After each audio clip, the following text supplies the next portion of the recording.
Are they clever lobbyists or sincere youth?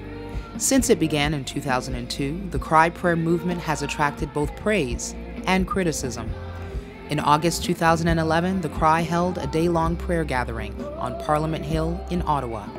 Young adults led the event. Christians of all ages joined in.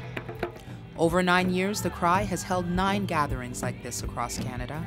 Thousands of Christians have taken part. Critics say the goal of the TheCRY is to impose a biblical ideology on all Canadians. Organizers say its purpose is simply to pray for Canada and the world. You know, we're not a political movement, we're not a movement and demonstration, we're really a movement of blessing. And the heart of the TheCRY is just to bring people of faith together to bless this nation through prayer. First Nations leaders at the TheCRY say that prayer began in the land of Canada before European settlers arrived. They believe prayer helps to bridge cultural differences. I know when I get on my knees and I pray, it's really heart to God. And if we could get a bunch of people together of the same heart, it not just move God, but I think it moves our hearts together. Prayers were offered for issues such as youth suicide, the economic crisis, and the ending of human trafficking. God, I want to pray for the hearts of traffickers, of pimps, of Johns, where they see the value and dignity of every single human being, themselves included, God. Participants prayed silently about the controversial issue of abortion. They wore red tape over their mouths, inscribed with the word life.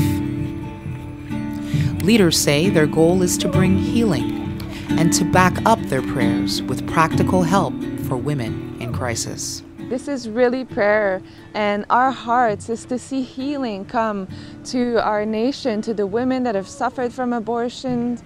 And I know the hard circumstances they were facing, and I just wish that we could have been there for them. Together, our Father, who art in heaven. These people seem passionate to influence culture, but critics say their real agenda is to overthrow the division between church and state, reconstructing Canada as a biblical theocracy. Is the TheCRY a threat to Canada's liberal democracy, or an expression of it? We're able to come in the freedom as Christians and be able to be open about it. This is something that if we didn't have that freedom to do, we can't really say we have real democracy in Canada. We honor him for believing in a strong Canada. The TheCRY gave tribute to the late NDP leader, Jack Layton. Participants prayed for his family and colleagues.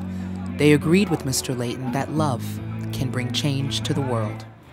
Love is better than anger. Hope is better than fear. My heart for Canada is just love. I'm falling back in love with God. Like he's just your new best friend that you just met for the first time.